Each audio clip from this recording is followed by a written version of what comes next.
What is going on, everybody? Welcome to another New York Giants video. And in this video, I'm going to talk about three tight end prospects in this year's NFL draft that I think the Giants should consider taking either on day 2 or early day 3. But before I dive into those prospects, folks, make sure to go check us out on all of our social media on Instagram, Twitter, and YouTube at Big Blue Avenue. Appreciate everybody and all the support as always. Now, the first tight end draft prospect is the best one, in my opinion, and that is Trey Mcbride out of Colorado State. Trey Mcbride is a 6'4 senior, lurking around 245, 250 pounds, did garner a top 30 visit for the New York Football Giants, and I love his length. The guy has 32.5-inch arms, 10-inch hands, and had 18 bench presses. As a true freshman, started 5 out of the 12 games. Very impressive player. As a sophomore, he was first-team all-conference, had 4 touchdown receptions and over 500 yards. Again, he's had a very impressive resume since entering college football. He won the John Mackey Award for the nation's best tight end. He was a first-team All-American in 2021, this past year, 90 catches, over 1,100 yards, and 1 touchdown. And then if you are familiar with this name, well, he's historically known for the final play of his collegiate career, that 69-yard fake punt that he took to the house for a touchdown against Nevada. Now to get into the logistics of this player, he's a two-way tight end. I view him as a round 2 guy. So if the Giants were to get him, they'd have to trade back from number 7 overall and get another second-round pick to potentially use on this guy. I'm not so sure Mcbride will be there at number 67. That's if they really love this guy that much. Now, we know the Giants cleaned house with their tight end room. They released both Kyle Rudolph and Cade Smith, and then Evan Ingram signed with the Jacksonville Jaguars. I love McBride because he's a true inline blocker, puts in the effort. His hands are big and sticky, so dropping passes won't be an issue. He isn't experienced as an outside zone blocker, but I truly think he can be a big fit into this New York Giants offense. The next tight end I want to dive into is a local guy, Jeremy Rucker, tight end out of Ohio State. And I say local because he is from Lindenhurst, New York in Long Island. 32 and 3/8-inch arms, 10 and an 1/8-inch hands. 2019, very impressive, 4 touchdowns on just 14 receptions. And then in the shortened COVID season, had 5 touchdowns in 2020. And this past year, 26 receptions for 3 touchdowns in an offense that is very wide receiver heavy. You're talking about a wide receiver that an offense that featured the likes of 3 highly talented wide receivers in Chris Olave, Garrett Wilson, and Smith and Jigba. So I think Jeremy Ruckert is likely a round 3 guy. I think the Giants could select him at either number 67 or 81 if they choose. I do think there's an opportunity he could slip to 112, but it all depends on the way the tight end class is valued in this year's NFL draft. Rucker is a good inline worker, good blocker, not an explosive route runner, and he does have limited yards after the catch potential. So I'm interested to see where he falls, but he's played with 2 outstanding college quarterbacks in Justin Fields and C.J. Stroud. So I would not be complaining if the Giants selected Jeremy Ruckert as their new tight end of the future. I think he would immediately step in as tight end 1 on this roster, despite the additions of Ricky Seals-Jones and Jordan Akins. Now, the third tight end is my favorite personally, and I actually think he's the worst of these 3, but he's still a very, very good prospect, and it's Cade Otton. And I say this because I don't think the Giants should necessarily address drafting a tight end in round 3. I think they should look at it on day 4. And I think Cade Otton out of these 3 is the most likely to slip to day 4. Cade Otton, 6'5", 247 redshirt senior, experienced guy, 32 and 3/8-inch arms, 9.5-inch hands, and redshirted in 2017. He's a 4-year starter at Washington. 2018 had 3 touchdowns, 2019 had 2, and then in 2020 he was first team all Pac-12 where he led all Huskies. 18 catches, 258 yards, and 3 touchdowns. Now in 2021, the injuries hurt him a little bit. He missed 2 games for COVID protocols, battled with a left foot issue. He did have 28 catches this past season for 250 yards and 1 score, But for me, it's more the film and the traits that I really like about this guy. Reliable hands, good technique as a run blocker. He reminds me of a rich man's Caden Smith. I think that's his floor. Smart route runner who can put coverage on notice at all three levels, which I really like. And he might be the best tight end in this draft class at getting open. He's good at creating separation. His strength could improve, but I think that'll come with time in the NFL. And now let's get into some film on these three tight end prospects for the New York Football Giants. We're going to start in chronological order with McBride, followed by Ruckert, and then Cade Otten. All right, folks. So here we go. First clip here. This is a first down against South Dakota State. Trey McBride, see he's lined up over here and immediately does a good job at getting open. He views the quarterback's eyes.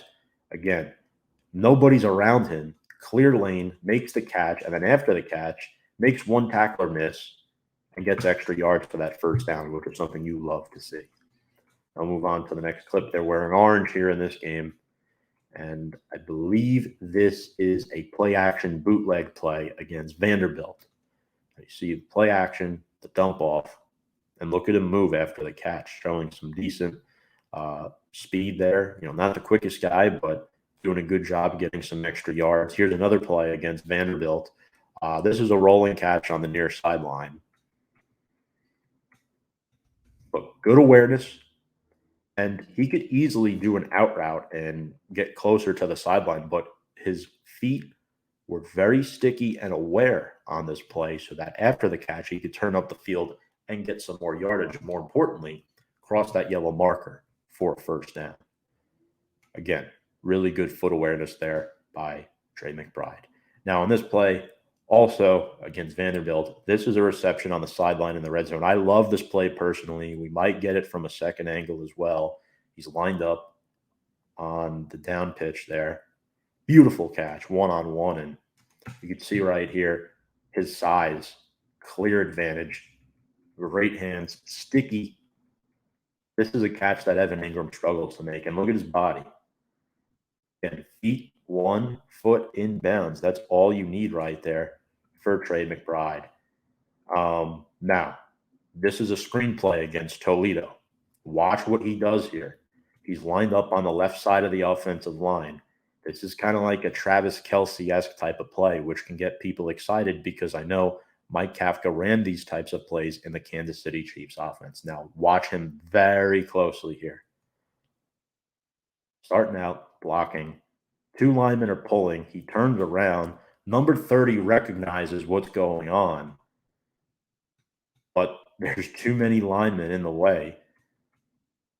Takes the catch. 97 almost got caught loose, but he makes a miss easily, and McBride has a first down and much more. Again, it's just a beautiful play. So this next play, big catch against Air Force right here. We'll watch the play develop. Play action. Boom. Beautifully done. I mean, that's textbook catching right there. Now, some of you may be wondering, well, can he catch in traffic? Well, here's another play. Again, Air Force, not the best defense, but just watch this catch that he makes. Number 3 is all over him. This ball, he has to go up and get it. Not only does he make the catch, he secures it, holds on to the football, and absorbs the contact from multiple Air Force defenders and carries them for about 5 or 6 additional yards. So I really like the film on Trey McBride, and now we're going to move on to Jeremy Ruckert. There's six clips of him. Here's the first one. He's lined up as the tight end. For some reason, the defense does not identify him. Wide open. Fields finds him in the end zone. Touchdown. Touchdown threat, right? That's what you need as a Giants fan. You need a tight end that's going to score touchdowns for you. Here's a one-handed touchdown reception. This is my favorite play. This is against Wisconsin. Look at this. That's silly. That is just silly. Look at him extend out the athleticism of Jeremy Rucker to make this one-handed catch. Really shows you how good of a tight end he could be at the next level in the NFL. I mean, the Big Ten has produced some good tight ends in the past. So, I mean, just excellent, excellent hands. Catches it cleanly. in the end zone for a score. So well done there, Jeremy Ruckert. Now here's a play. This is a little slant and go for a touchdown against Penn State. I mean, I really like this play again. Good job being aware of the defense, finds a soft spot, Fields delivers an accurate pass, and Rucker there, he cuts into the end zone for a score. And I mean, you'll kind of see it here again. Nicely done. Now on this next play, this is another one-handed catch, I believe. Actually, no, this is the touchdown against Clemson first. Again, in traffic. You'll see it from a different angle here. Tight spiral. Look at this. Contested catches. Really good pass catcher. Now, here's the one-handed catch against Alabama. And oh my, is this something special. He's there in the slot. Up against the linebacker, and my God. Not only does he beat him, but look at the extension. His length is insane. And you love this as a tight end. Tight end who's able to make one-handed catches like that. There's not many of them in the NFL. So Jeremy Ruckert is definitely a prized talent in this draft. Here's the last clip of him. This is a touchdown reception from C.J. Stroud this season against Indiana. Boom. Used his body quite nicely there to box out the defender. Again, look, defender does not have his eyes on the ball. Rucker does a good job coming back to it. Makes the two-handed catch. Beautifully done. Up next is Cade Otten. First catch is going to be a nice sideline catch here. I mean, you're going to see him do a little out route, get the first down, step out of bounds. Great awareness. You see he sets his feet. He knows that he's probably going out of bounds, sees the defender there, and is like, well, I'm just going to take what I can get and move the chains. He can move the chains very, very nicely. Now, this next play. This is a first down catch in a tight window. He's here on a little hitch route. See the catch he makes and plows ahead for a first down. Again, he's not brought down easily. So I definitely like that play. And look at this. I mean, that's just beautiful. This is his touchdown. Little slant and go action.